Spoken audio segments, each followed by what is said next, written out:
प्रिय भक्तों, आज की ये कथा आप अंत तक अवश्य सुनिए, क्योंकि कहते हैं जिस घर में शुक्रवार का व्रत किया जाए और कथा अधूरी छोड़ दी जाए, वहाँ दुर्भाग्य बिना दरवाज़ा खटखटाए प्रवेश कर जाता है। और आज जो कथा आप सुनने जा रहे हैं वो साधारण कथा नहीं, लक्ष्मी माता की कृपा और क्रोध दोनों का साक्षात अनुभव कराती है। कहते हैं जिस रात ये घटना घटी उस रात पूरे जंगल में अजीब सी गंध फैल गई थी। पक्षी चुप हो गए, हवा भारी हो गई और किसी अनजानी शक्ति की आहट हर पेड़ के नीचे सुनाई देती थी। क्यों? क्योंकि एक अकेला मनुष्य माता लक्ष्मी के वचन को तोड़ने वाला था और उसका परिणाम न सिर्फ उसके जीवन पर बल्कि उसके पूरे कुल पर पड़ने वाला था। आज की कथा उसी भय, उसी भक्ति और उसी दैवी दंड का प्रसंग है। कथा प्रारंभ। गांव का एक गरीब किंतु संत हृदय मनुष्य। एक छोटे से गांव में वीरन नाम का एक गरीब व्यक्ति रहता था। उसके पास धन नहीं था, कपड़े फटे हुए थे, घर टूटा था, लेकिन दिल इतना साफ कि लोग उसे माता का बेटा कहते। वीरन हर शुक्रवार उपवास करता, माता लक्ष्मी की पूजा करता और दिन भर दूसरों की सेवा में लगा रहता। लेकिन उसकी गरीबी उसकी तकदीर नहीं, उसकी परीक्षा थी। एक दिन वीरन की पत्नी ने दुखी होकर कहा, हम इतना व्रत करते हैं, इतनी भक्ति करते हैं, फिर भी घर में सुख क्यों नहीं आता? वीरन ने शांत स्वर में कहा, माता की कृपा देर से आती है, लेकिन जब आती है तो पीढ़ियां बदल देती है। उसी रात वीरन के जीवन में वो घटना घटी जिसने सब बदल दिया। रात का भय, जब लक्ष्मी माता का पहला संकेत आया। आधी रात बीत चुकी थी। वीरन अपने टूटे घर में सो रहा था। अचानक घर की दीवारें हिलने लगी, दरवाजे अपने आप चरमराए और बाहर से किसी स्त्री की पायल की आवाज आई, छनन छनन छनन। वीरन उठ बैठा। इस रात कौन स्त्री जंगल की ओर जा रही है? वो बाहर निकला तो देखा एक दिव्य उजाला दूर चमक रहा है, जैसे कोई स्वर्ण रथ गांव की सीमा पर खड़ा हो। पैर अपने आप उस दिशा में उठने लगे, जैसे कोई अदृश्य शक्ति उसे बुला रही हो। स्वर्ण रथ का रहस्य, लक्ष्मी माता का आगमन। जैसे ही वो करीब पहुंचा, उसने देखा स्वर्ण कमल पर विराजित स्वयं महालक्ष्मी माता दरबार सहित खड़ी हैं। उनकी आभा इतनी तेज कि वीरन के पैरों में कंपी दौड़ गई। वो तुरंत 6 कदम पीछे हट गया और भूमि पर गिरकर बोला, माते, मैं आपका दास हूँ। मेरे घर में दरिद्रता हो सकती है, लेकिन मेरे मन में नहीं। माता मुस्कुराई, वीरन, तुमने 12 वर्षों तक हर शुक्रवार को मेरा व्रत किया, बिना किसी स्वार्थ के। आज मैं तुम्हें वरदान देने आई हूँ। वीरन रो पड़ा, माता, मेरा घर टूट रहा है, मेरे पास पहनने को कपड़ा नहीं, मेरी पत्नी दुखी है, मेरी तकदीर कब बदलेगी? माता ने हाथ उठाए और अचानक एक तेज प्रकाश उसके ऊपर बरसा। धन की वर्षा, भाग्य बदलने का प्रथम वरदान। वीरन ने आंखें खोलीं तो देखा उसका फटा कपड़ा अब रेशमी वस्त्र था। उसकी झोपड़ी एक सुंदर घर में बदल गई थी। आंगन में धान के बोरे और घर में सोने के सिक्के चमक रहे थे। लक्ष्मी माता बोली, वीरन, आज से तुम्हारे घर की दरिद्रता समाप्त। लेकिन याद रखना, धन का उपयोग सद्कर्म में करना, धन से घमंड पैदा न करना। वीरन ने हाथ जोड़कर कहा, माता, आपका आदेश मेरे सिर माथे। लेकिन माता ने एक कठोर चेतावनी भी दी, वीरन, हर शुक्रवार ये व्रत निभाना। अगर एक भी शुक्रवार छोड़ दिया तो मेरी कृपा वहीं समाप्त हो जाएगी। वीरन ने गंभीरता से सिर हिलाया। उसे ये नहीं पता था कि आने वाले दिनों में इसी चेतावनी के कारण उसका जीवन एक भयानक मोड़ लेगा। कथा का मोड़, जब वीरन ने पहली गलती की। कुछ महीनों में वीरन गांव के सबसे धनवान पुरुषों में शामिल हो गया। लोग उसे सम्मान देने लगे, वो मंदिर बनवाने लगा, दान करने लगा और उसका जीवन बदल गया। लेकिन जीवन में सुख बढ़ते ही उसके मन में एक नई भावना जन्म लेने लगी, अहंकार। एक शुक्रवार उसके घर में एक बड़ा भोज था। सैकड़ों अतिथि आए थे। वीरन काम में इतना व्यस्त हुआ कि वो शुक्रवार का व्रत भूल गया। तभी उसकी पत्नी ने कहा, आज व्रत का दिन है, पूजा कर लो। लेकिन वीरन हंसकर बोला, माता का क्या है, मैं इतना दान करता हूँ, इतना पुण्य करता हूँ, एक दिन वर्शिप न करूँ तो क्या फर्क पड़ेगा?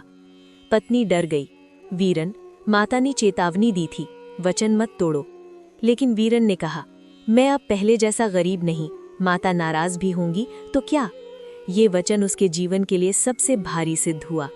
रात का कोप, माता का क्रोध उतरता है। उस रात वीरन को नींद नहीं आई। पायल की वही आवाज फिर से सुनाई देने लगी, छनन छनन छनन। लेकिन इस बार आवाज कोमल नहीं, भारी और गुस्से से भरी थी। अचानक घर की दीवारें हिलने लगी, दरवाजे अपने आप चरमराए और सोने के सिक्के स्वयं काले होने लगे।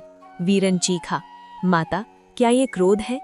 आकाश से आवाज आई, वीरन, वचन तोड़ने वाले को मेरा धन नहीं मिलता।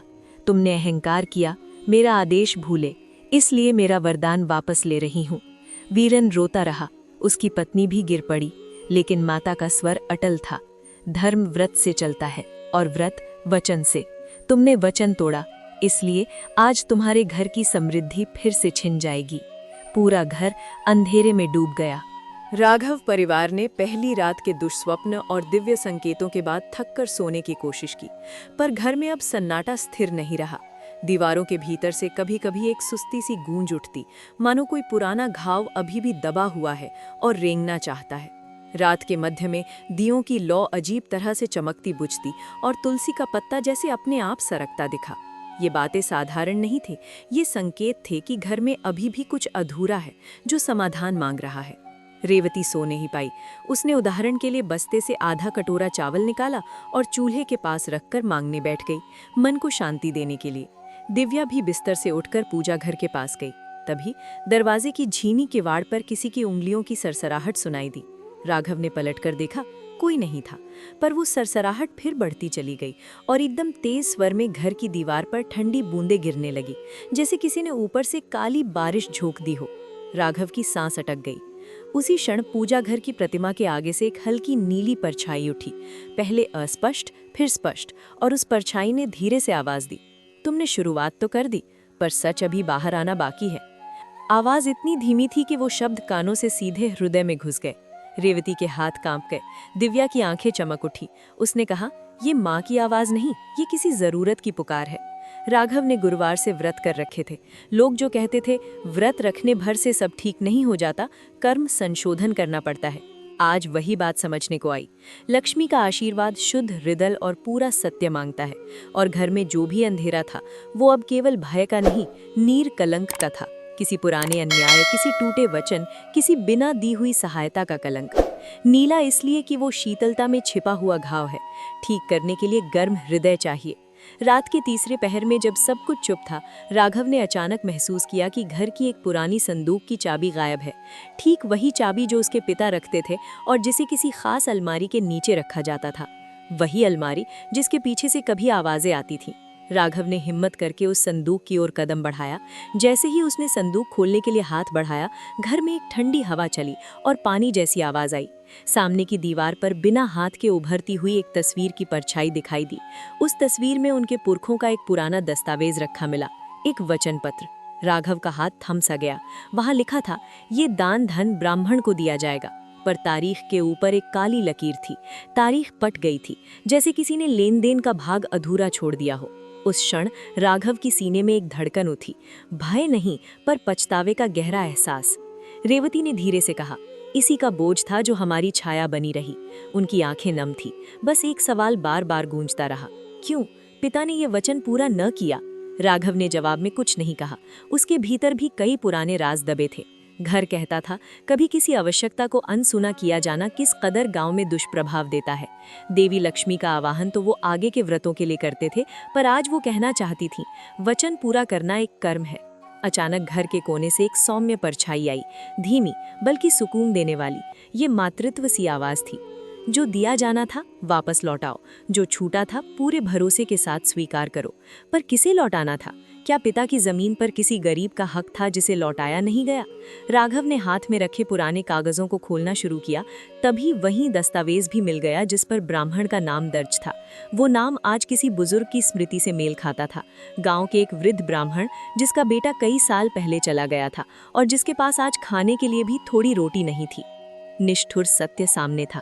पिछले दिनों के कुछ लोग, यहाँ तक कि राघव के पिता भी ऐसी परिस्थितियों में फंसे थे कि उन्होंने अपना स्वाभिमान बचाने के लिए ऐसे वचन दिए, पर उन्हें निभाया नहीं। अब वही अधूरा वचन घर की छाया बनकर लौट आया था। यही नीला कलंक था और ये कलंक लक्ष्मी के आशीर्वाद में व्यवधान डाल रहा था।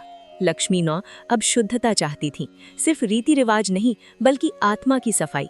दिव्या की छोटी सी आवाज ने सबको चौंका दिया। हमें सत्य के साथ खड़ा होना है। माँ ने कहा था, व्रत से पहले आदमी को अपने घर का हिसाब सेट करना चाहिए। राघव ने सिर झुकाकर कहा, ठीक है, हम करेंगे। रेवती ने आंसू पोंछते हुए कहा, पहले चावल का भोग बंद करो, हमें उस ब्राह्मण के घर जाकर उसकी भूख मिटानी होगी, हमें उसका सम्मान लौटाना होगा। इस समय सभी का हृदय एक ही धड़कन से धड़कने लगा। व्रत अब केवल व्रत नहीं रहा, वो एक कर्म यज्ञ बन गया था। वे तीनों खुले आसमान के नीचे गए। रात अब धुंधली थी, पर चांद की रोशनी कहीं कहीं टुकड़ों में झांक रही थी। राघव ने अपने पिता के पुराने बक्से में रखे कुछ गोदाम का पैसा निकाला। रेवती ने घर से सूट और नए चप्पलें निकाले और दिव्या ने अपनी छोटी सी चादर संभाली। वे गांव के उस वृद्ध ब्राह्मण के घर गए जिसके नाम पर वाचा टूटी थी। बूढ़े ब्राह्मण ने पहले तो इन्हें पहचानने से इनकार कर दिया, इतने सालों की अनदेखी और दर्द ने रूढ़ी बना दी थी। पर जब राघव ने आदर से हाथ जोड़े और कहा, हम उस कमी को पूरा करने आए हैं, तो बूढ़े के आंसुओं का रुकना मुश्किल था। राघव ने वही वचन पत्र पढ़कर ब्राह्मण को सौंप दिया और उससे क्षमा मांगी।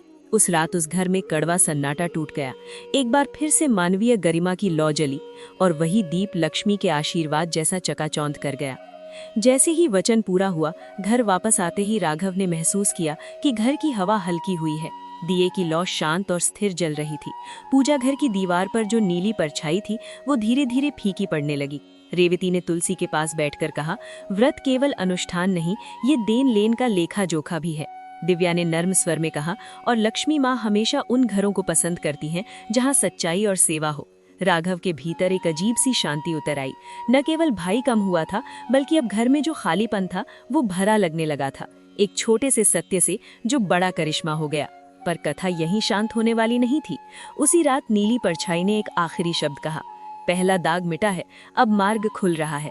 पर दूसरी रात और गहरी परीक्षा देगी, तब धन का असली क्रम और परिवार के सम्मान की परीक्षा होगी। और ये चेतावनी जैसे हवा में गूंज गई कि काम अभी खत्म नहीं हुआ। लक्ष्मी माता की परीक्षा का मार्ग अभी लंबा था, पर राघव की आत्मा में अब एक नया संकल्प जल उठा। वो समझ गया था कि व्रत केवल रोज का उपवास नहीं, ये जीवन का व्यवस्थित पुनर्निर्माण है, और वही उसके आंचल में अब एक नई आप्तता लाई थी। रात पूरी तरह गहरी हो चुकी थी। हवा में एक अजीब सी सुगंध फैल रही थी, जो देवी लक्ष्मी के तेज की संकेतक होती है। देवांक में 2 परीक्षाएं पार कर ली थी, और दोनों ने उसके भीतर गहरी चोटें भी दी और शक्तियां भी। लेकिन आज की रात कुछ अलग थी, बहुत अलग। अचानक घर की दीवार पर एक हल्की सुनहरी लकीर चमकी। माँ चौंक उठी। देवांक एकदम सतर्क हो गया, और फिर पूरे कमरे में एक तेज हवा का भंवर दौड़ गया। दिए हिल गए, फर्श पर रखे बर्तन खनक उठे, पड़ोस के घरों की खिड़कियां थरथराने लगी। माँ ने घबराकर कहा, बेटा, आज की रात कुछ भारी है, क्या ये देवी माँ लक्ष्मी का संकेत है? देवांक ने सिर झुकाया। हाँ माँ, आज तीसरी परीक्षा है। आज अभाव का अंधकार मेरे सामने उतरेगा। सुनहरी धुंध में से आती दिव्य उपस्थिति। अचानक कमरा सुनहरी धुंध से भर गया।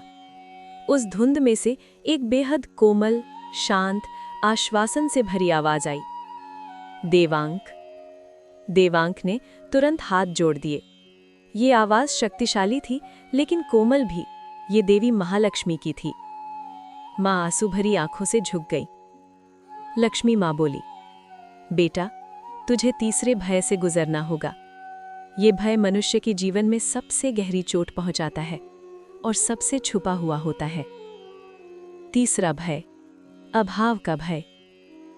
देवांक ने पूछा, माँ, कौन सा भय? गरीबी का? लक्ष्मी माँ ने हल्की मुस्कान के साथ कहा, गरीबी भय नहीं, अभाव भय है। अभाव क्या है, ये संसार नहीं समझता। अभाव होता है जब मनुष्य मान लेता है कि वो पर्याप्त नहीं है। अभाव होता है जब मनुष्य सोच ले कि उसे कभी कुछ नहीं मिलेगा। अभाव होता है जब मन आशा खोने लगे। देवांक की सांस रुक गई, क्योंकि ये भय वो वर्षों से महसूस करता आ रहा था। घर का अंधेरा कर उठना। अचानक कमरे की सारी रोशनी धीरे धीरे गायब होने लगी। दिए की लौ काली होने लगी। दीवारों पर टूटे हुए साए फैलने लगे। फर्श पर मानो किसी ने स्याही उंडेल दी हो। अंधकार फैलता गया और पूरा घर निगलने लगा। लक्ष्मी माँ बोली, ये तेरे घर का नहीं, तेरे मन का अभाव है। अभाव दैत्य का प्रकट होना। अंधकार के भीतर एक लंबा, सूखा हुआ, भूखे चीत्कार जैसा भयावह स्वरूप उभरा। वो दैत्य धूल से बना हुआ लगता था, टूटा हुआ, बिखरा हुआ, और उसकी आंखों में एक गहरा खालीपन था। उसने फुसफुसाते हुए कहा, मैं अभाव हूं। जहां मैं जाता हूं वहां सब कुछ कम हो जाता है। धन कम, खुशी कम, साहस कम, प्रेम कम, जीवन कम। दैत्य बोला, तेरी आत्मा में कमी है देवांग, तू कभी पूर्ण नहीं हो सकता। देवांग के सीने में दर्द उठा। उसने अचानक महसूस किया, ये वही आवाज है जो उसके भीतर सालों से बोलती रही है। मां का खुलासा। हमारे घर में भी यही भय था। मां अचानक रो पड़ी, देवांग, मैंने अपने जीवन में इसी अभाव को झेलते झेलते आशा खो दी थी। तूने बचपन में भूख सही, हमने अपमान झेला, लोगों ने हमारे पास आने से डरना शुरू कर दिया।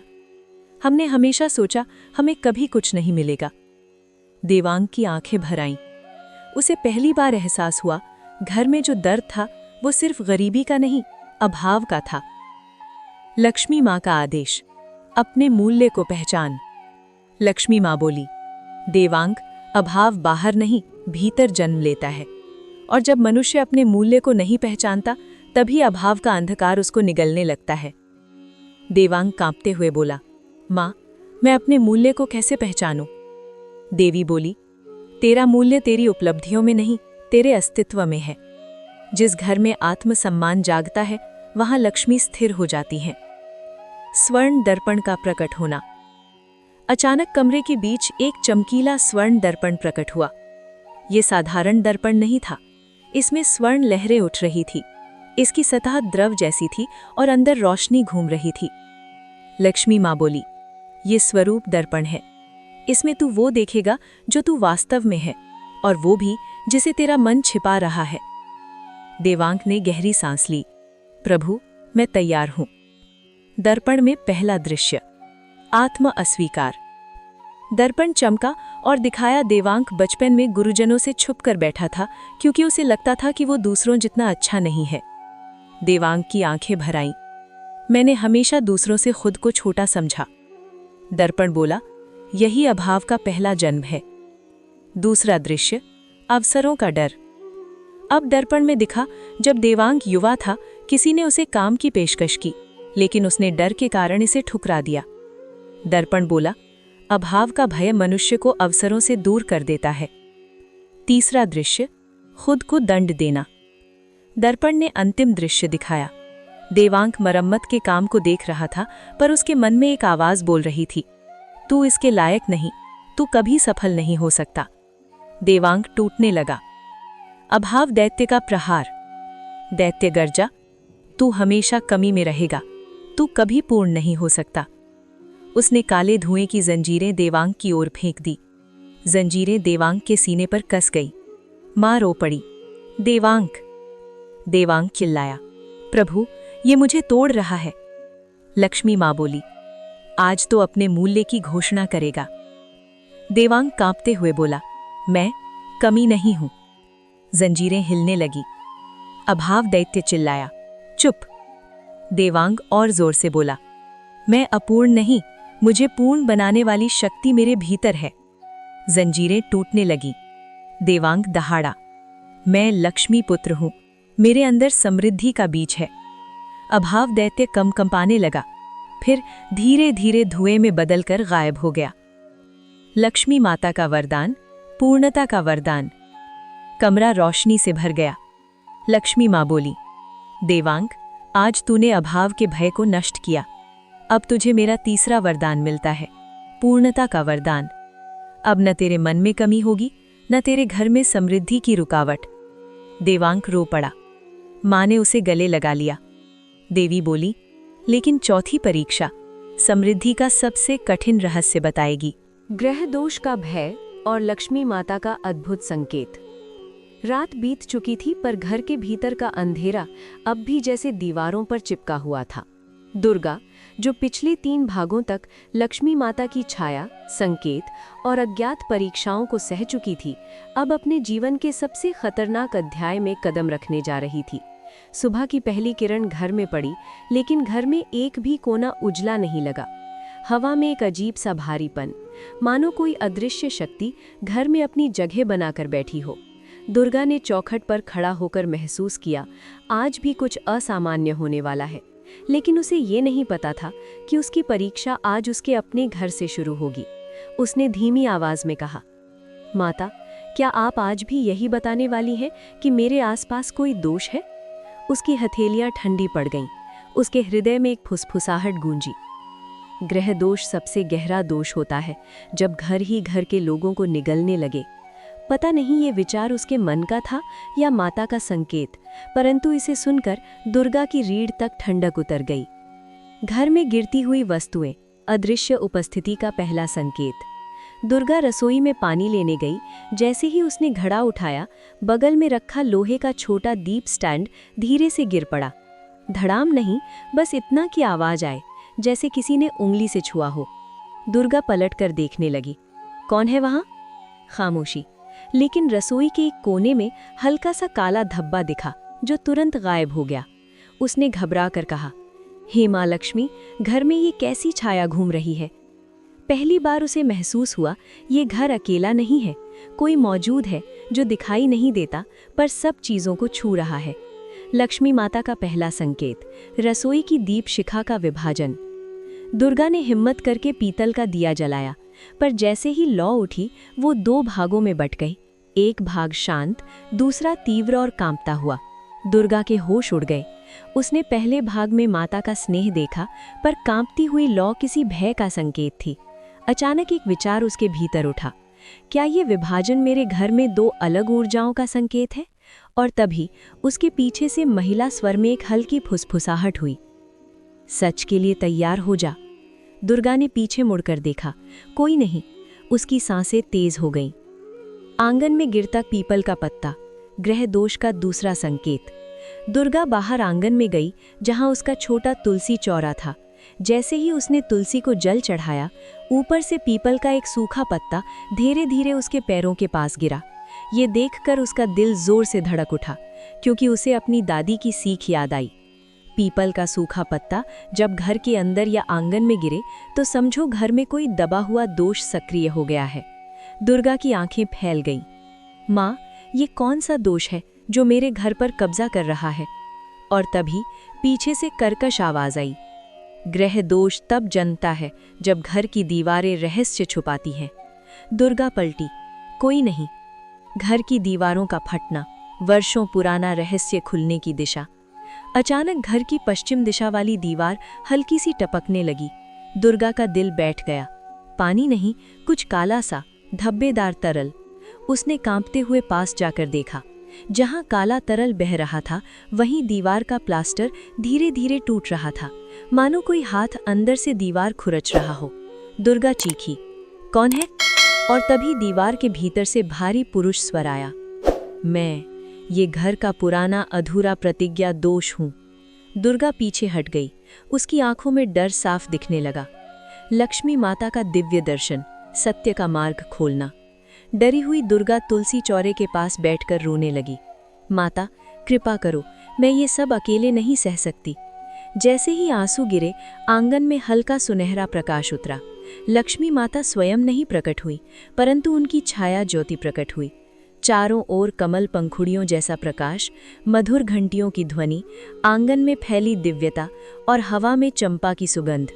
और उस प्रकाश से एक स्वर निकला, दुर्गा, मत डर, घर को मुक्त करने का समय आ गया है। दुर्गा ने कांपते हुए पूछा, माता, ये ग्रह दोष क्यों है? स्वर बोला, घर कभी खाली नहीं होता, वो अपने लोगों के सत्य को पकड़ कर रखता है। तू सच्चाई से डरती है, इसीलिए ये दोष मजबूत हो रहा है। दुर्गा रोते हुए बोली, माता, सत्य क्या है? लक्ष्मी ज्योति चमकी, तुझसे पहले इस घर में जो अन्याय हुआ था, वही आज घर को जकड़ रहा है। दुर्गा ने आश्चर्य से पूछा, अन्याय? कौन सा अन्याय? माता बोली, एक स्त्री का रोष इस घर में बंधा हुआ है। अचानक दीवार से वही काला धब्बा फिर बड़ा होने लगा। धीरे धीरे एक स्त्री की आकृति बन गई, बहुत लंबी, बिखरे बाल, चेहरा ढका हुआ, पैरों के नीचे धुआं और हाथ में टूटा मंगलसूत्र। वो स्त्री धीरे धीरे आगे बढ़ने लगी। उसके पीछे घर की दीवारें कराहने लगीं, मानो घर खुद उसकी पीड़ा को ढो रहा हो। दुर्गा को पहली बार एहसास हुआ, ये घर ग्रह दोष नहीं, बल्कि एक स्त्री की आत्मा का दुख है। वो स्त्री फुसफुसाई, ये घर मेरा न्याय नहीं लौटा पाया। दुर्गा कांपते हुए बोली, आप कौन हैं?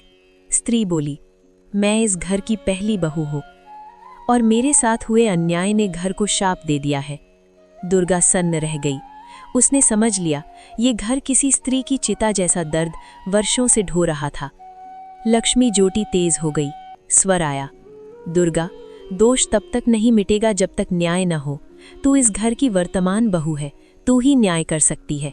दुर्गा ने आंसू पोंछते हुए कहा, मैं क्या करूं माता? स्वर कोमल हुआ, इस स्त्री के सम्मान को फिर से स्थापित कर, उसके नाम का स्मरण कर, उसका स्थान बनाकर इस घर में उसे सम्मान दे, तभी ग्रह दोष मिटेगा। अचानक स्त्री छाया रोने लगी। पहली बार उसकी कराह में दर्द से ज्यादा उम्मीद थी। दुर्गा ने घर के पुराने सामान में जाकर सबसे पुराना बक्सा निकाला।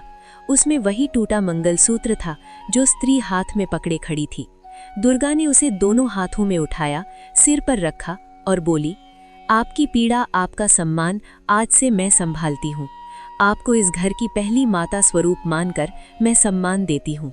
जैसे ही उसने ये कहा, स्त्री छाया धीरे धीरे सफेद होने लगी। उसके चेहरे से पर्दा हट गया। वो सहज, शांत और दयालु दिख रही थी। उसने कहा, अब मेरा अपमान मिट गया। और फिर वो प्रकाश में बदलकर अंतरिक्ष में विलीन हो गई। लक्ष्मी ज्योति ने कहा, दुर्गा, आज तूने अपने घर को मुक्त किया। जो भय वर्षों से दीवारों में छिपा था, तूने उसे प्रेम और न्याय से मिटा दिया। अब तुझे मिलता है ग्रह शांति और समृद्धि का वरदान। दुर्गा रोते होते बोली, माता, मेरे घर में शांति लौट आएगी? स्वर ने कहा, हाँ, और बहुत समृद्धि भी आएगी। धीरे धीरे प्रकाश मिटने लगा। हवा हल्की हो गई। दीवारों से काला तरल गायब और दीपक की लौ एकदम उजली हो गई। दुर्गा ने पहली बार अपने घर को सांस लेते हुए महसूस किया। रात बीत चुकी थी, लेकिन अहल्या और उसका बेटा आरुष अभी भी नींद में नहीं थे।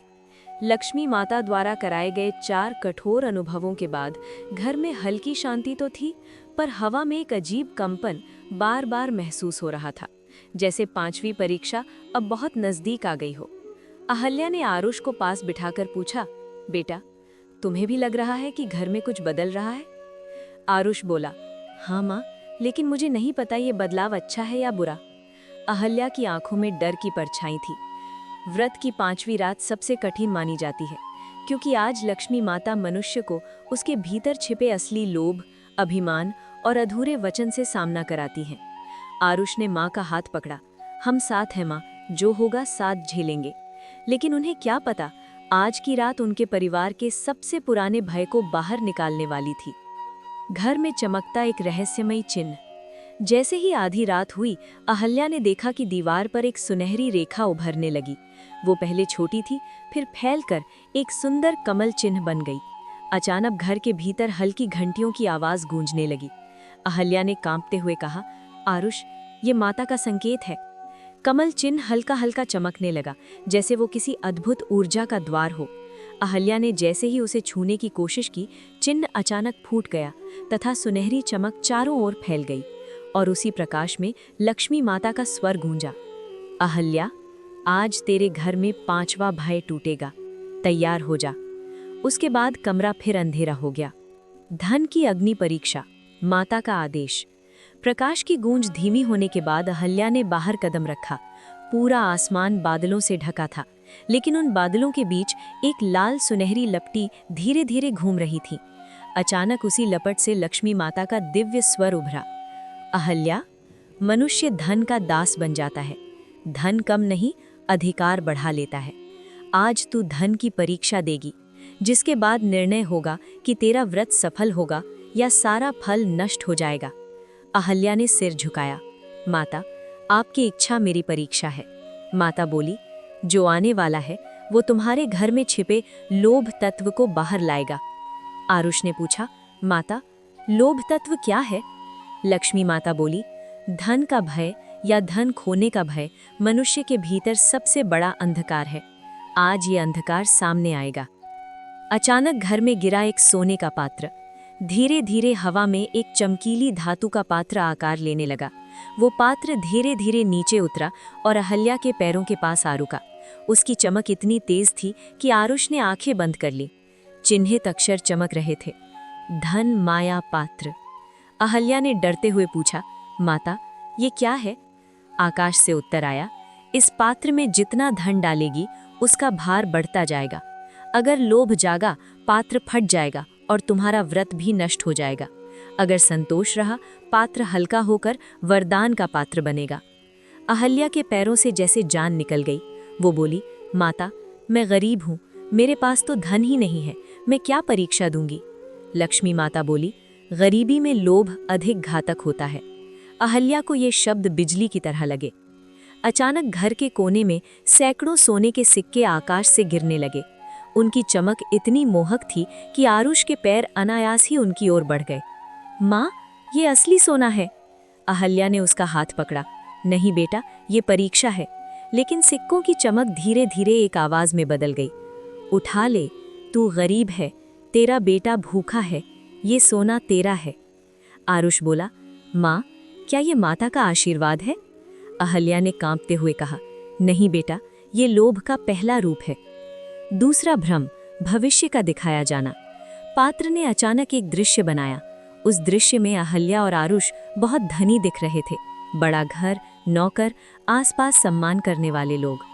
आरुष चौंक कर बोला, माँ ये तो हम हैं। आवाज आई, बस कुछ सिक्के उठा लो, तुम्हारा भविष्य बदल जाएगा। अहल्या के भीतर संघर्ष शुरू हो गया। उसके मन में गरीबी के वर्षों की यादें फिर से उठने लगी। उसे लगा कि अगर मैं उठा लूं तो क्या बुरा है, मैं तो बेटे के लिए ही करूंगी। पात्र हल्का हल्का चमकने लगा, मानो लोभ को पहचान रहा हो। तीसरा भ्रम, माँ का दिल टूटना। अचानक दृश्य बदल गया। अब सामने दृश्य में आरुष बीमार पड़ा था। अस्पताल जैसा स्थान। डॉक्टर कह रहा था, बहुत देर हो चुकी है, अगर पैसे होते तो शायद बच जाता। अहल्या का दिल फट गया। उसकी आंखों से आंसू बह निकले। नहीं, मैं अपना बेटा खो नहीं सकती। उसी क्षण पात्र की लपटें उठी। लोभ तत्व की फुसफुसाहट आई, तो उठा ले सोना, वरना सब खो देगी। अहल्या कांप गई। लक्ष्मी माता की चेतावनी। आकाश गूंजा, अहल्या, भ्रम को सत्य मत मान। धन की लालसा मन को सत्य से अंधा कर देती है। धन जितना दिखता है उतना होता नहीं। अहल्या रोते हुए बोली, माता मैं गरीब हूँ, मुझे डर लगता है कि एक दिन मैं अपने बेटे को खो दूंगी। लक्ष्मी माता बोली, गरीबी पाप नहीं, पर लोभ पाप है। तू जिसे सुरक्षा समझ रही है वो विनाश का बीज है। इन शब्दों ने अहल्या के भीतर रोशनी भर दी। अहल्या ने जोर से कहा, माता मैं धन को नहीं आपको चुनती हूँ। मैं धन की इन चमकदार माया को स्वीकार नहीं करती। मेरा व्रत, मेरी श्रद्धा है, धन नहीं। जैसे ही उसने ये कहा, तीनों भ्रम एक साथ टूट गए। सिक्के राख बन गए, भविष्य का दृश्य गायब हो गया, बीमारी का भ्रम चूर हो गया और धन माया पात्र सफेद हो गया। फिर धीरे धीरे स्वर्ण कमल में बदल गया। आकाश चमकने लगा। लक्ष्मी माता स्वयं प्रकट हुई। लक्ष्मी माता बोली, अहल्या, आज तूने धन के लोभ को हराया। तेरा मन निर्मल है, इसलिए धन भी तेरे जीवन में शुभ बनकर आएगा। मैं तुझे धन तत्व की शुद्धि का वरदान देती हूँ। अब तेरे घर में धन आएगा, लेकिन लोभ नहीं। अहल्या रोते हुए बोली, माता मैं आपका धन्यवाद करती हूँ। आरुष ने माता के चरणों में सिर रखा। माता बोली, कल की परीक्षा तेरे कुल के भविष्य का निर्णय करेगी। अहल्या सन्न। घर में फैला हुआ अंधकार अब धीरे धीरे कम हो रहा था, परंतु भय की छाप अभी भी हर कोने में चिपकी थी। दिया जल रहा था, लेकिन उसकी लौ बार बार कांप रही थी, जैसे किसी अदृश्य हवा के झोंके उसे धमका रहे हों। उस रात अचानक लक्ष्मी माँ की प्रतिमा के आगे रखे फूल सूखने लगे। माँ, बेटा, ये संकेत अच्छा नहीं है। देवदास ने माँ का हाथ थामकर कहा, माँ डरिए मत, माँ लक्ष्मी है ना, वो हमें कभी अकेला नहीं छोड़ेंगी। पर भीतर कहीं उसे महसूस हो रहा था, ये संकेत किसी बड़े इम्तिहान का है। जैसे ही रात गहरी हुई, आकाश अचानक बादलों से घिर गया। हवा इतनी ठंडी हो गई कि घर के दरवाजे अपने आप हिलने लगे और तभी मंदिर की घंटी अपने आप बज उठी। टन। वो आवाज पूरे घर में गूंज गई। देवदास तुरंत दौड़कर पूजा घर पहुंचा। वहां एक ऐसी घटना घट चुकी थी जिसे देखकर उसका शरीर सिहर उठा। दिया उल्टा जल रहा था। जहां हर रात दिया शांत रोशनी देता था, आज वो उल्टी लौ से जल रहा था। शांति की बजाय लौ चीख रही थी, कांप रही थी, और उस लौ की छाया दीवार पर एक भयानक आकृति बना रही थी। देवदास हक्का बक्का, ये क्या? माँ बोली, लक्ष्मी माँ ये संकेत दे रही हैं बेटा कि घर में जो छठा दोष छिपा है, आज वो अपना रूप दिखाएगा। देवदास बोला, छठा दोष? माँ ने कांपते हुए कहा, हाँ बेटा, लोग सोचते हैं कि गरीबी का सबसे बड़ा कारण पैसा नहीं है, पर असल में सबसे बड़ा कारण ईर्ष्या यानी जलन है। आज उसी का रूप प्रकट होगा। देवदास का दिल धड़कने लगा। ईर्ष्या का दर्पण प्रकट। अचानक पूजा घर में एक चमकीला दर्पण बन गया। वो हवा में तैर रहा था, सोने की तरह चमकता हुआ, पर उसकी सतह पर काले धब्बे उभर रहे थे। देवदास उसके पास गया और जैसे ही उसने दर्पण में अपना चेहरा देखा, दर्पण की छवि बदल गई। अब उसमें उसका चेहरा नहीं, बल्कि उसके पड़ोसी, रिश्तेदार और गांव वाले दिख रहे थे, जो उसके पिता की गरीबी का मजाक उड़ाते थे। कोई कहता, उसके घर कभी भी लक्ष्मी नहीं टिकेगी। दूसरा कहता, देख लेना, ये परिवार कभी ऊपर नहीं उठेगा। तीसरा, उसकी कमाई बस 2 दिन का खेल है। ये शब्द दर्पण से निकलकर जैसे सीधे देवदास के दिल को चीर रहे थे। देवदास ने दर्पण से नजरें हटा ली। माँ, ये सब क्यों दिखाया जा रहा है? लक्ष्मी माँ का संदेश। अचानक दर्पण के ऊपर एक सुनहरी रेखा चमकी और उसी रेखा से आवाज आई, बेटा देवदास, जब कोई तुम्हारी सफलता से ईर्ष्या करता है तो उसका विष तुम्हारे घर के भाग्य तक पहुंचता है। आज तुम्हें इस ईर्ष्या दोष को तोड़ना होगा। देवदास कांप गया। माँ, लेकिन मैं ये कैसे करूं? आवाज आई, तुम्हें अपने मन की ईर्ष्या भी निकालनी होगी। जब तक घर में कोई भी व्यक्ति जलन, तुलना और कटुता से भरा है, लक्ष्मी वहां कदम नहीं रखती। माँ ने देवदास का हाथ पकड़कर कहा, बेटा, सच्चाई ये है कि तेरे पिता के समय में भी एक ईर्ष्या दोष था। उन्होंने गांव में एक व्यक्ति की प्रगति से जलकर कभी उसके लिए मंगल नहीं सोचा, और तभी से माँ लक्ष्मी नाराज हो गई थीं। देवदास के पैरों तले जमीन खिसक गई। छाया का रूप, ईर्ष्या दोष का दानव। दर्पण अचानक फटने लगा। कांच के टुकड़े टूटकर हवा में घूमने लगे और इन टुकड़ों के बीच से एक काली धुएं की आकृति निकलने लगी। आंखें लाल, चेहरा मुड़ा तुड़ा, शरीर धुएं जैसा और आवाज तेज सीटी जैसी। वो दानव चीखा, मैं हूं तुम्हारे वंश का ईर्ष्या दोष। पीढ़ियों से तुम्हारे घर में मैं ही राज कर रहा हूं। देवदास पीछे हट गया। माँ भय से कांपने लगी। दानव बोला, जहां ईर्ष्या होती है वहां लक्ष्मी नहीं रहती। मैं तुम्हारे घर का मालिक हूं। देवदास ने धैर्य से कहा, आज नहीं, आज मैं माँ लक्ष्मी की शक्ति से तुम्हें मुक्त करूंगा। ईर्ष्या दोष का आक्रमण। दानव ने अपने दोनों हाथ उठाए और हवा में काली जंजीरें बना दी। जंजीरें फेंककर देवदास को बांधने लगी। तू भी जलता है, तू भी तुलना करता है, तू भी दूसरों को देखकर दुखी होता है। देवदास ने सच महसूस किया। हाँ, कभी कभी वो जल जाता था जब दूसरे सफल होते थे, कभी वो भी दिल में कह देता था, ये कैसे आगे निकल गया। दानव हंसने लगा, देखा, तू मेरी ही संतान है। देवदास के घुटने कांप गए। जन्म का सत्य और मुक्ति का मार्ग। लक्ष्मी माँ की आवाज आई, बेटा, ईर्ष्या तभी खत्म होती है जब व्यक्ति अपनी नियति को स्वीकार करता है और दूसरों की खुशियों में शामिल होता है। जो दूसरों के लिए मंगल सोचे, उसके जीवन में कभी अमंगल नहीं होता। देवदास ने दानव की ओर देखा और कामली बोला, मैं स्वीकार करता हूँ कि मेरे मन में भी कभी कभी जलन आई, लेकिन आज मैं ऐसा मन छोड़ रहा हूँ। जैसे ही उसने ये कहा, उसकी जंजीरें ढीली पड़ गईं। दानव गुस्से से चीखने लगा, नहीं, जलन छोड़ देगा तो मैं मर जाऊंगा। ईर्ष्या दोष का अंत। देवदास ने दोनों हाथ फैलाए और बोला, आज से मैं किसी की प्रगति देखकर दुखी नहीं होऊंगा। मैं सबके लिए मंगल सोचूंगा, सभी के लिए संपन्नता चाहूंगा। जैसे ही उसके मुंह से ये शब्द निकले, पूजा घर सुनहरे प्रकाश से भर गया। दानव दर्द में तड़पने लगा। आह आह, ये प्रकाश मुझे जला रहा है। धीरे धीरे वो धुएं में बदल गया और अंत में पूरी तरह गायब हो गया। लक्ष्मी माँ का छठा वरदान। घर में शांति फैल गई। दिया सीधा जलने लगा, फूल फिर से ताज़ा हो गए। लक्ष्मी माँ की आवाज़ आई, बेटा देवदास, आज तुमने ईर्ष्या दोष को नष्ट किया। अब मैं तुम्हें देती हूँ सद्भाव वरदान। आज से तुम्हारे मन में किसी के लिए कटु विचार नहीं रहेगा। और जहाँ सद्भाव होता है वहाँ समृद्धि अपने आप चली आती है। देवदास माँ के चरणों में गिर पड़ा, माँ कृपा बनाए रखना, और उसके चरणों को एक हल्की गुलाबी रोशनी ने छू लिया। पूरी रात सहमा हुआ गांव, चारों ओर घना सन्नाटा और आकाश में छाई अजीब पीली धुंध सब संकेत दे रहे थे कि लक्ष्मी माता की 7वीं परीक्षा अब शुरू होने वाली है। कथा यहाँ तक पहुँचते पहुँचते राजन का हृदय थक चुका था, पर उसका विश्वास अभी भी अडिग था। माता ने उसे पहले ही चेतावनी दी थी, 7वीं परीक्षा सबसे कठिन है, क्योंकि इसमें तुझे अपने जीवन का सबसे बड़ा सत्य देखना होगा। उसी रात जब घड़ी ने मध्य रात्रि का समय छुआ, अचानक राजन के घर की हवा रुक गई। दिया जो शांत जल रहा था, उसकी लौ एकदम सीधी खड़ी हो गई, जैसे किसी अदृश्य चेतना ने उसे पकड़ लिया हो। राजन ने कांपते हुए कहा, माता, क्या आप आ गई हैं? कमरे के बीच धीरे धीरे सुनहरी धूल इकट्ठी हुई। ये धूल लहरों की तरह घूमती रही और फिर उससे एक दिव्य आकृति बनी। वही उज्ज्वलता, वही कमल सी सुंदरता, वही करुणा और तेज, माता लक्ष्मी स्वयं प्रकट थीं। राजन तुरंत उनके चरणों में गिर पड़ा। माँ, मैं तैयार हूँ, आप जैसा आदेश दें मैं वही करूँगा।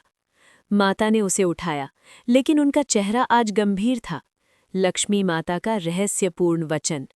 माता बोली, राजन, आज की परीक्षा तेरी बाहरी नहीं, तेरी आत्मा से जुड़ी है। आज तुझे उस सत्य से सामना करना होगा जिसे तू वर्षों से अनजाने में छुपाए बैठा है। राजन चौंका। मैंने क्या छुपाया है माँ? लक्ष्मी जी बोली, सत्य हमेशा छुपाने से नहीं छुपता, कभी कभी मनुष्य खुद अपने दिल से भागता रहता है। राजन का दिल तेज धड़कने लगा, उसे कुछ समझ नहीं आ रहा था। माता ने आंचल फैलाया और उसमें से एक स्वर्ण कमल निकला। राजन, इस कमल को पकड़े रहना, ये तुझे उस सत्य की ओर ले जाएगा जिसे तू देखने से डरता आया है। कमल को छूते ही राजन के शरीर में बिजली दौड़ गई, उसकी आंखें स्वतः बंद हो गईं और उसके सामने एक विशाल उज्ज्वल संसार खुल गया। राजन का छिपा हुआ अतीत। अचानक दृश्य बदल गया। राजन ने खुद को किसी पुरानी जर्जर घर के सामने खड़ा पाया। वहां एक छोटी लड़की रो रही थी। वो अपने पिता का हाथ पकड़कर कह रही थी, बाबा, हमें कुछ खाने को दे दो, बहुत भूख लगी है। पिता उदास होकर बोले, बेटी, मैं कितना भी मेहनत कर लूं, हमारा भाग्य नहीं बदलता। राजन उस दृश्य को देखता रहा और अचानक उसे एहसास हुआ, वो लड़की उसकी छोटी बहन थी। राजन का मन कांप गया। माता लक्ष्मी का स्वर गूंजा, तू इस स्मृति से भागता रहा है, लेकिन आज ये तेरी परीक्षा है। दृश्य आगे बढ़ा। राजन का पिता किसी अनजान व्यापारी से साहूकारी कर्ज मांग रहा था। व्यापारी ने धीमी खतरनाक आवाज में कहा, कर्ज मिलेगा, लेकिन बदले में तुझे अपनी बेटी को मेरे घर काम पर भेजना होगा। राजन का शरीर सिहर गया। नहीं, ये सच नहीं हो सकता, लेकिन दृश्य सत्य था। पिता मजबूरी में हाँ कह देता है। लक्ष्मी माता बोली, यही वो क्षण था जब तेरी आत्मा में पहली बार गरीबी का भय जन्मा था। राजन रोने लगा। दृश्य बदलता है। राजन का अपराध उजागर। अचानक दूसरा दृश्य उभरा। राजन बड़ा हो चुका था। वो काम की तलाश में गांव-गांव घूम रहा था। एक दिन उसे रास्ते में एक भारी थैली मिली। उसने थैली खोली, उसमें सोने के सिक्के थे। राजन भयभीत हो गया। पहले वो थैली वापस करने जा रहा था, लेकिन अचानक उसके मन में आवाज उठी, इन सिक्कों से तू अपना जीवन बदल सकता है। और उसने थैली अपने पास रख ली। लक्ष्मी माता का स्वर आया, राजन, यही वो कर्म था जिसने तेरी आगे की गरीबी को तेरी नियति में बांध दिया। तूने कभी स्वीकार नहीं किया और यही छिपा सत्य तेरी आत्मा पर बोझ बन गया। राजन ने सिर पकड़ लिया। माँ, मैं गलती कर बैठा, मैंने कभी किसी को नहीं बताया। माता बोली, इसीलिए आज की परीक्षा सत्य स्वीकार करने की परीक्षा है। अचानक राजन के सामने एक विशाल काला दानव खड़ा हो गया। चेहरा धुंधला, हाथ लोहे से बने, आंखें आग की तरह और पीठ पर भारी पत्थर लदा हुआ। उसने गर्जना की, मैं हूं तेरा छिपा हुआ दोष। तूने वर्षों तक सत्य से भागकर मुझे खिलाया है। राजन डर गया। दानव फुकारा, तू मुझे नष्ट नहीं कर सकता, क्योंकि तूने अपनी गलती को आज तक स्वीकार ही नहीं किया। राजन पीछे हट गया। माता का स्वर बिजली की तरह गिरा, राजन, अब भागने का समय समाप्त। इस दुनिया में दो ही लोग कमजोर रहते हैं, जो सत्य छुपाते हैं और जो सत्य से डरते हैं। आज कह, हाँ, मुझसे गलती हुई थी और ये दानव राख बन जाएगा। राजन के होंठ कांप रहे थे। उसने दानव की ओर देखा और कहा, हाँ माँ, मुझसे गलती हुई थी। मैंने लालच में आकर पराई थैली उठा ली थी। मैंने उसे लौटाया नहीं और आज मैं इसे स्वीकार करता हूँ। जैसे ही उसने स्वीकार किया, दानव दहाड़ा। नहीं, मत बोल, तेरे स्वीकार से मैं नष्ट हो जाऊंगा। राजन ने आंखें बंद की। हाँ, मैं स्वीकार करता हूँ। एक तेज बिजली गरजी। लक्ष्मी माता ने अपना कमल उठाया और उसके प्रकाश से दानव चकनाचूर हो गया। उसका शरीर काले धुएं में बदलकर आकाश में विलीन हो गया। राजन गिर पड़ा, लेकिन हल्का महसूस कर रहा था, जैसे वर्षों बाद उसके दिल पर से एक पहाड़ उतर गया हो। माता उसके पास आई और उसका सिर सहलाया। माता बोली, आज तूने सत्य स्वीकार करके अपने कर्मों का बोझ उतार दिया। अब मैं तुझे 7वां वरदान देती हूँ, निर्मल चित्त का वरदान। तेरे हृदय से अब कोई अपराध, कोई छिपा हुआ बोझ तेरी राह नहीं रोकेगा। राजन की आंखों में शांति उतर आई। अगली परीक्षा का संकेत। माता धीरे से पीछे हट गईं। उनकी आंखों में एक रहस्यपूर्ण चमक थी। राजन, 8वीं परीक्षा तेरी आत्मा नहीं, तेरे भाग्य को बदलेगी। राजन ने सिर झुका दिया। माँ, मैं तैयार हूँ। माता मुस्कुराई। तुझे होना ही होगा। रात का समय था।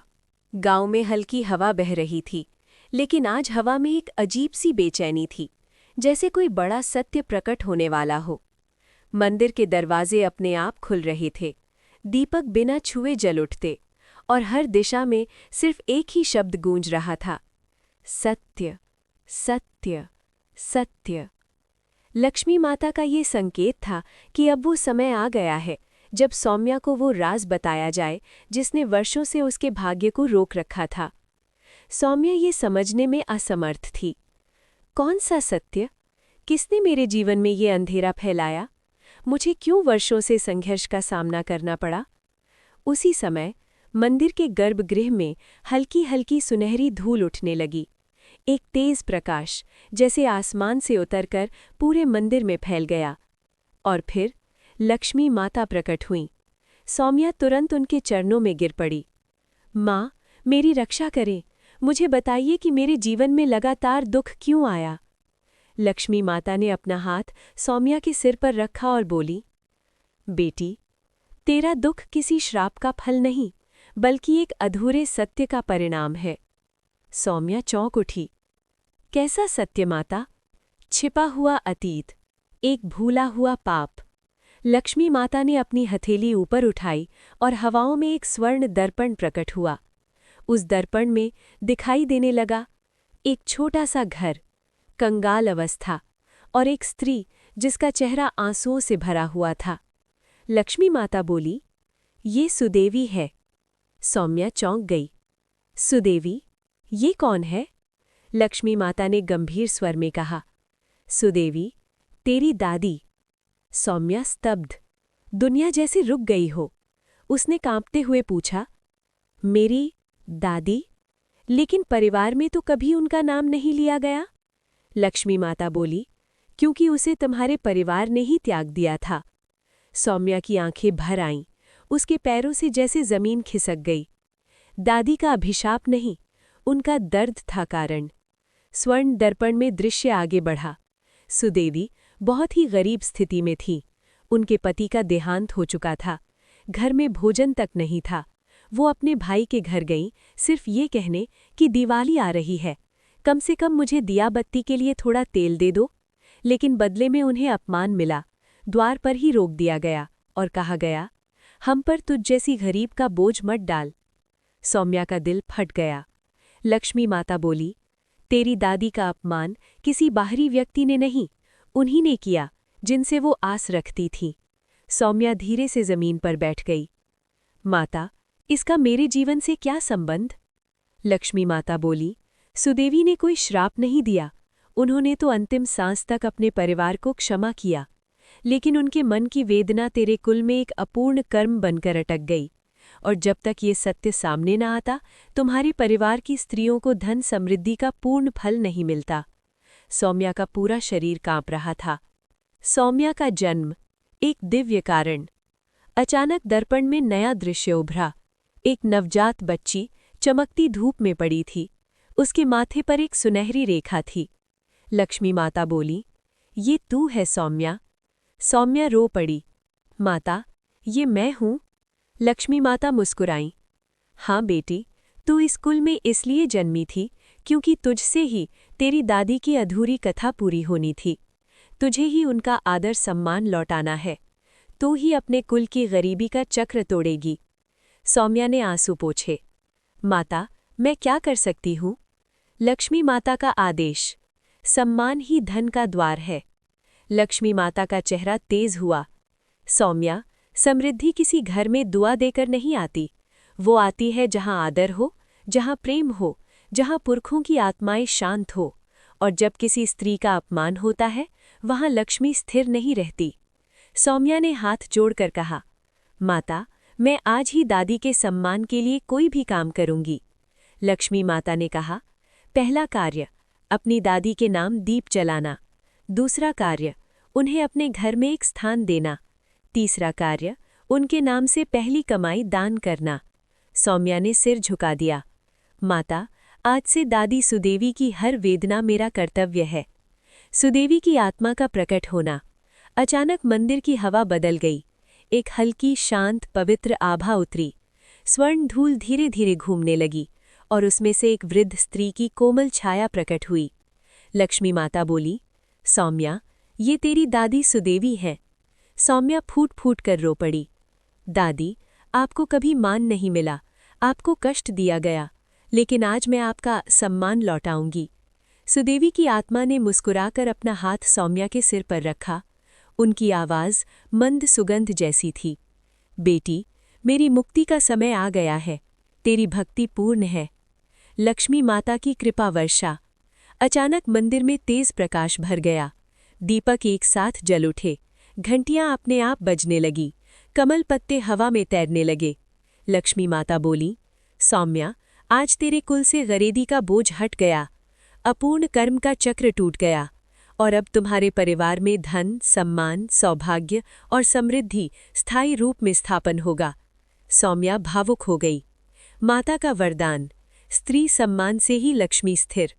लक्ष्मी माता ने अंतिम बार कहा, ध्यान रखना, जहाँ स्त्री का सम्मान होता है वहाँ मैं सदा वास करती हूँ, और जहाँ स्त्री का तिरस्कार होता है वहाँ मैं कभी स्थिर नहीं रहती। सौम्या ने ये वाक्य अपने हृदय में ऐसे उतारा मानो ये उसका जीवन मंत्र बन गया हो। सौम्या घर लौटने लगी, लेकिन पहली बार उसके हर कदम के साथ धरती जैसे फूल बिछा रही थी, क्योंकि आज उसका भाग्य नहीं, उसकी आत्मा बदल गई थी। धन ह्रास का भय और यक्ष पद का दिव्य न्याय। देवकी अब 8 परीक्षाओं से गुजर चुकी थी। वो थक चुकी थी, लेकिन उसके भीतर माँ लक्ष्मी का प्रकाश और अधिक प्रबल हो चुका था। लेकिन आज रात कुछ अलग थी। हवा बिल्कुल स्थिर, नदी का जल भारी और गांव के आसपास एक अजीब सी कंपन की ध्वनि, मानो कोई अदृश्य शक्ति धरती के भीतर घूम रही हो। देवकी बोली, माँ, ये कैसा संकेत है? क्या ये आज की परीक्षा है? तभी ऊपर आकाश में एक हल्की सुनहरी रेखा प्रकट हुई और उसी से आवाज आई, देवकी, आज का भय तेरे गांव से जुड़ा है। ये धन ह्रास का भय है। देवकी कांप गई। गांव में फैली अकाल जैसी स्थिति। सुबह होते ही गांव में चीख पुकार मच गई। किसी के घर का भंडार खाली, किसी के घर से धन की थैली गायब, दुकानों में ताले टूटे हुए और अंदर से कुछ भी नहीं बचा। लोग चिल्लाने लगे, हमारा धन कहाँ गया? हमने तो किसी को नहीं बताया, फिर हमारे घर उजड़े कैसे? ये कौन सी विपत्ति है? देवकी ने लोगों के चेहरे देखे, हर चेहरे पर डर, शंका और असहायता।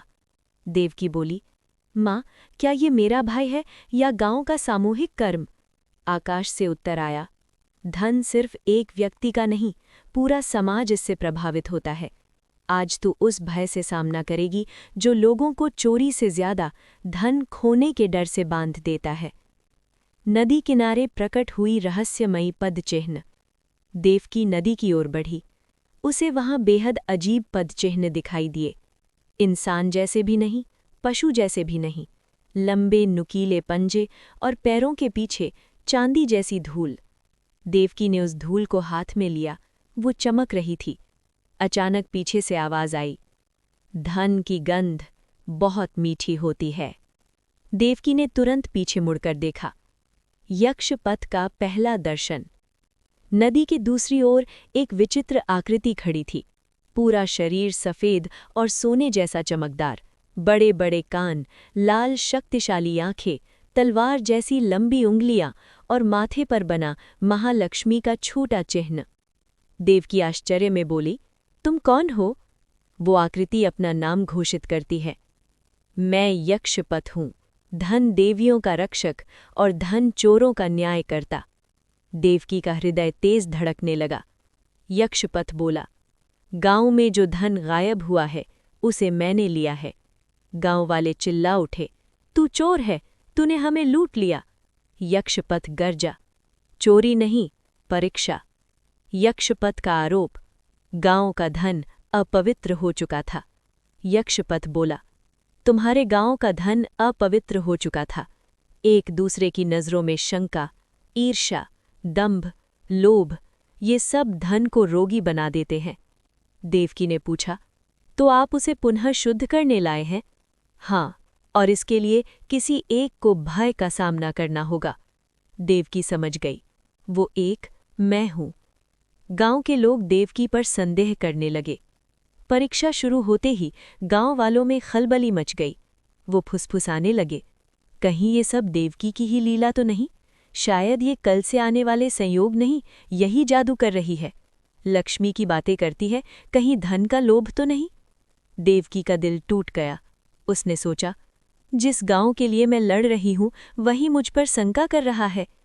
आकाश से आवाज आई, यही नौवा भय है, धन के कारण पैदा होने वाला अविश्वास।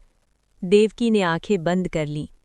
यक्षपथ बोला, देवकी, अगर तू लक्ष्मी की सच्ची भक्त है तो नदी के भीतर उतर, वहीं से धन वापस ला जहां मैंने उसे छुपाया है। गांव वाले बोले, नदी? वो नदी तो श्रापित है, वहां जाने वाला वापस नहीं आता।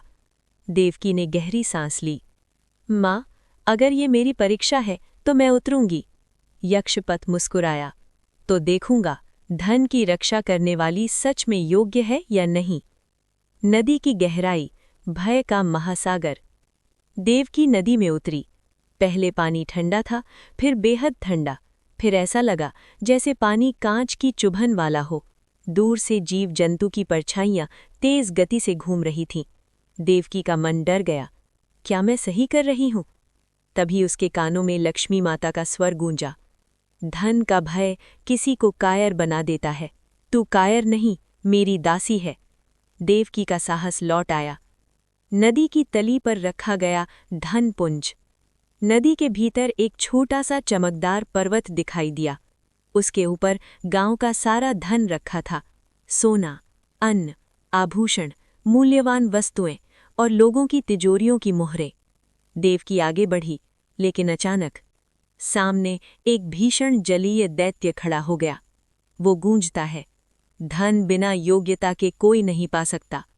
देवकी की आंखों में दृढ़ता उतर आई। मैं गांव के लिए लड़ रही हूं, अपने लिए नहीं। दैत्य ने कहा, तो सिद्ध कर। देवकी और दैत्य का भयंकर युद्ध। दैत्य ने पानी की दीवार उठाई। देवकी नीचे गिर गई। पानी का दबाव इतना था कि उसकी सांस रुकने लगी, लेकिन फिर उसने लक्ष्मी मंत्र का जाप किया। ओम श्रीम ह्रीम श्रीम महालक्ष्म्यै नमः।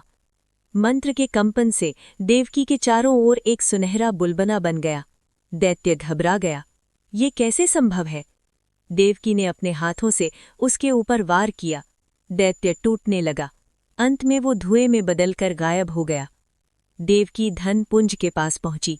जैसे ही उसने पहला सिक्का उठाया, नदी हिलने लगी, लहरें क्रूर हो गईं और एक तेज भंवर बना।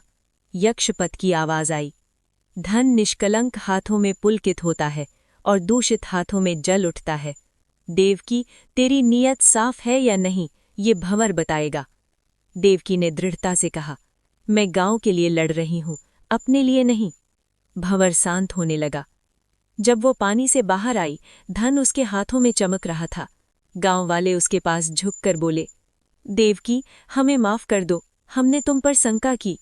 देवकी ने मुस्कुराकर कहा, तुम सब मेरी परिवार हो, मैं तुम्हारी रक्षा के लिए जन्मी हूं। तभी यक्षपद हवा में उठकर बोले, देवकी, तू योग्य है। 9वां भय समाप्त हुआ। आकाश से सुनहरी रोशनी उतरी, महालक्ष्मी प्रकट हुई। चारों हाथों में कमल, आभूषणों के मधुर झंकार और मुस्कान में मातृत्व। माता बोली, देवकी, तेरे हृदय की पवित्रता अंधकार से बड़ी है। आज मैं तुझे वरदान देती हूँ, जहाँ तू रहेगी वहाँ धन का अपमान नहीं होगा, कभी गरीबी नहीं आएगी और कभी भय नहीं बसेगा। देवकी ने चरण छुए। माता, मैं धन की दासी नहीं, धर्म की दासी रहूंगी। माता प्रसन्न हुई। रात अब गहराती जा रही थी।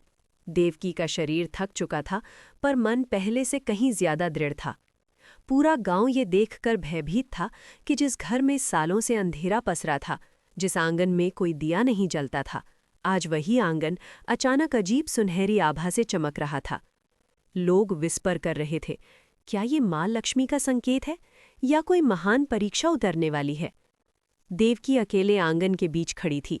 उसके हाथ कांप रहे थे, पर उसके अंदर एक आवाज बार बार कह रही थी, आज अंतिम परीक्षा है, आज सब बदलने वाला है। धीरे धीरे हवा ठंडी हुई और फिर एकाएक पूरा वातावरण किसी दिव्य शक्ति का स्वागत करने लगा। अचानक आकाश में केसरिया सुनहरी रेखाएं बननी शुरू हुईं। वे रेखाएं धीरे धीरे घुमाव लेती गईं और एक विशाल कमल का आकार बना। देवकी ने कांपते हुए कहा, माँ, क्या आप आने वाली हैं? उसका हृदय तेजी से धड़क रहा था। वो तैयार थी, लेकिन उसे नहीं पता था कि अंतिम परीक्षा कितनी भयानक होगी। अंतिम परीक्षा, त्याग और सत्य की कसौटी। जैसे ही दिव्य कमल का आकार पूर्ण हुआ, उसके भीतर से एक आवाज गूंजी, देवकी। ये आवाज इतनी कोमल, इतनी मधुर और इतनी शक्तिशाली थी कि देवकी घुटनों पर बैठ गई। उसके हाथ कांपने लगे। माँ लक्ष्मी, क्या ये सच है? क्या आप मेरे सामने हैं? आवाज ने कहा, हाँ पुत्री, मैं निकट हूँ, लेकिन इससे पहले तुझे वो परीक्षा देनी होगी जो तेरी पूरी भविष्य कथा तय करेगी। देवकी ने सिर झुका दिया। माँ, मैं तैयार हूँ। कमल प्रकाश तेज हुआ और उसी प्रकाश से एक आकृति प्रकट हुई, किसी साधारण स्त्री जैसी, पर चेहरे पर इतनी शांति कि उसे देखकर मन के सारे विकार दूर हो जाएं। लेकिन वो लक्ष्मी जी नहीं थीं, वे थीं धर्म की दूत, लक्ष्मी के आदेश से भेजी गई। दूत बोली, देवकी, आखिरी परीक्षा ये है, क्या तू अपना दुर्भाग्य छोड़ने को तैयार है? देवकी ने हैरानी से पूछा, दुर्भाग्य? कैसे छोड़ दूं माँ? क्या दुर्भाग्य भी छोड़ा जा सकता है? दूत ने गंभीर स्वर में कहा, हाँ, दुर्भाग्य मनुष्य की पकड़ से जन्म लेता है। जिससे तू चिपकी रहेगी वो तेरा बोझ बन जाएगा। देवकी ने पूछा, तो मुझे क्या करना होगा? दूत ने कहा, तुझे अपने अतीत का एक सत्य स्वीकार करना होगा, एक ऐसा सत्य जिससे तू भागती रही है। देवकी घबरा गई। कौन सा सत्य? दूत ने हाथ उठाया और हवा में एक दृश्य उभरने लगा। अतीत का सत्य, पति की गलती। लेकिन दृश्य में देवकी अपने पति के साथ दिख रही थी। उसका पति शराब और जुए में फंसा हुआ था। एक रात उसने देवकी से कहा था, मुझे मंदिर जाना है, मैं घर की सारी बचत लेकर जा रहा हूँ, कल अमीर बनकर लौटूंगा। देवकी डर गई थी, लेकिन उसने कहा, ऐसा मत करो, ये पाप होगा। पति ने क्रोध में उसे धक्का दिया और कहा, मेरी किस्मत मेरी है। देवकी रोती रही, लेकिन वो नहीं लौटा। दूत ने कहा, तूने आज तक यही माना कि तेरा दुर्भाग्य तेरे पति के कारण शुरू हुआ। देवकी ने सिर झुका लिया, आंखें भर आईं। दूत बोली, लेकिन ये आधा सत्य है। पूरा सत्य ये है, तेरा दुर्भाग्य तब शुरू हुआ जब तूने अपने दिल में उसके लिए क्षमा बंद कर दी। देवकी कांप गई, मतलब उसकी गलती का भार मैं अपने ऊपर लिए रही? दूत ने कहा, हाँ, क्षमा ना देना भी एक प्रकार का कर्म बाधा है। देवकी रो पड़ी, माँ, क्या मैं आज उसे क्षमा कर सकती हूँ? दूत मुस्कुराई, यही तेरी अंतिम परीक्षा है पुत्री। देवकी का निर्णय, कठिन पर दिव्य। देवकी ने दोनों हाथ जोड़कर आकाश की ओर देखा। उसकी आंखें बंद थीं, पर दिल खुल चुका था। उसने कहा, हे देव, हे लक्ष्मी माँ, मैं आज अपने पति को पूरी तरह क्षमा करती हूँ। वो जहां भी हो शांति में रहे। जैसे ही ये शब्द बोले, आकाश में फैल रही सुनहरी रेखाएं और अधिक चमकने लगी। दूत बोली, परीक्षा पूर्ण। अचानक आकाश से एक तेज, चमकदार, श्वेत सुनहरी प्रकाश की धारा उतरी। पूरा वातावरण कंपकपा उठा, फूलों की वर्षा होने लगी, कमल खिलने लगे, दिए अपने आप जल उठे, और फिर संपूर्ण आकाश को रोशन करती हुई माँ लक्ष्मी स्वयं प्रकट हुईं। चारों हाथ कमल पर विराजमान, चारों ओर दिव्य आभा। देवकी रोते हुए गिर पड़ी। माँ, मैंने आपकी प्रतीक्षा में कितनी तकलीफें सही। माँ लक्ष्मी ने मुस्कुराकर कहा, पुत्री, जिसने कठिनाई में भी उम्मीद नहीं छोड़ी, उसे पाने मैं स्वयं आती हूँ। उन्होंने हाथ उठाया। देवकी, आज से तेरे घर में सिर्फ प्रकाश रहेगा, तेरे जीवन से सारा दुर्भाग्य समाप्त। देवकी के माथे पर लक्ष्मी जी का वरदष्ट पड़ा और उसी क्षण उसके शरीर से एक अंधेरा धुआं निकलकर वातावरण में विलीन हो गया। दिव्य वरदान, धन, सौभाग्य और भक्ति की स्थायी कृपा। लक्ष्मी जी बोली, आज से तेरे घर में कभी अन्न की कमी नहीं होगी, कभी धन का अभाव नहीं होगा, और तेरी संतानों पर मेरी कृपा अनंत काल रहेगी। देवकी रोते हुए बोली, माँ, मैं किस योग्य थी? लक्ष्मी माता ने कहा, योग्य वही होता है जो अपने भीतर भय से नहीं, सत्य से चलता है। उन्होंने आगे कहा, तेरा पाप नहीं, तेरी क्षमा आज तुझे मुक्त कर गई। पूरा वातावरण दिव्य संगीत से भर उठा। लक्ष्मी जी धीरे धीरे कमल प्रकाश में विलीन होने लगी, पर जाते जाते देवकी से कहा, हर शुक्रवार ये व्रत रख, तेरे जीवन में कभी अंधेरा नहीं आएगा। जैसे ही माता ओझल हुई, आकाश साफ हो गया, चांद निकल आया और हवा में एक मधुर कमल सुगंध फैल गई। देवकी मुस्कुराई, उसकी जिंदगी आज पूर्ण हो गई थी। प्रिय भक्तों, अगर आपको ये शुक्रवार की दिव्य कथा लक्ष्मी माता की कृपा के साथ पसंद आई हो, तो आपका अपना चैनल धार्मिक दर्पण को लाइक, शेयर और सब्सक्राइब करें। और हमारी इसी श्रृंखला की एक और सुंदर कथा देखने के लिए इधर क्लिक करें। जय लक्ष्मी माता, जय श्री हरि।